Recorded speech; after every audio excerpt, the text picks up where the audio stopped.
کہ جب میں ترک دنیا کی بات کرتا ہوں کہ مخلوق سے دور رہیے، تو اس سے مراد یہ نہیں کہ ترک کاروبار دنیا کر لیجیے، کیونکہ فقیر کی تو خوبصورتی یہ ہے کہ جب وہ آپ کو دنیا داری کرتا دکھائی دے گا تو بڑے بڑے دنیا داروں کے کان کتر ڈالے گا، بہترین دنیا دار ہوگا، اور جب وہ دین کا کام کر رہا ہوگا تو اس سے بہتر دیندار آپ کو کوئی نہیں ملے گا۔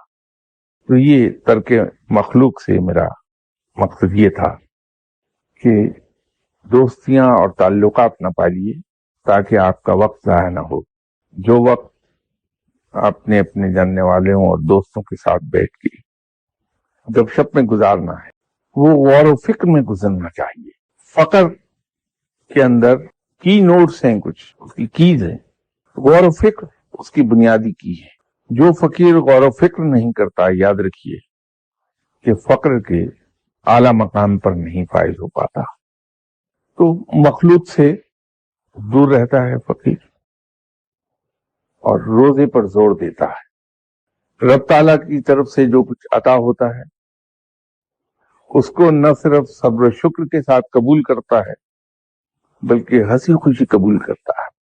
تو جب وہ یہ تمام راستہ طے کر لیتا ہے ان مصیبتوں اور ان مجاہدوں اور ان ریاضتوں اور ان آزمائشوں کے بعد، پھر وہ مقام آتا ہے جہاں رب تعالیٰ کی طرف سے اس کی قلب کی صفائی کر دی جاتی ہے۔ جو ہی اس کے قلب کی صفائی ہوتی ہے تو وہ فقیر سے ترقی پا کر صوفی کے مقام پر فائز ہو جاتا ہے۔ تو مختصر الفاظ میں ہم یوں کہہ سکتے ہیں، تو جو ہی وہ صوفی کے مقام پر فائز ہوا، اس کے قلب کی صفائی ہو گئی، تو پھر رب تعالیٰ کی طرف سے اس پر سے یہ مجاہدے اور ریاضتیں اور زحمتیں اور دشواریاں اور مشکلات، ان کو اس پر سے ہٹا لیا جاتا ہے۔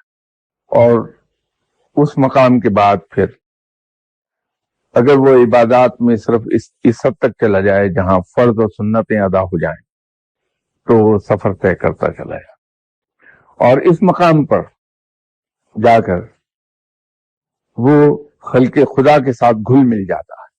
لیکن جب وہ خلق خدا کے ساتھ ایک عام آنکھ کو گھلا ملا دکھائی دیتا ہے تو در حقیقت وہ گھل مل نہیں رہا ہوتا، بلکہ خلق خدا کے اندر رہتے ہوئے بھی خلق خدا سے کٹا ہوا ہوتا ہے۔ دل اس کا مصروف یاد رب میں ہوتا ہے۔ یوں اسے کوئی فرق نہیں پڑتا کہ وہ خلق خدا کے درمیان سارا وقت بیٹھا رہے، بلکہ خلق خدا کے درمیان بیٹھ کے وہ آپ صلی اللہ علیہ وسلم کے ایک بڑے حکم کی تعمیل کر رہا ہوتا ہے۔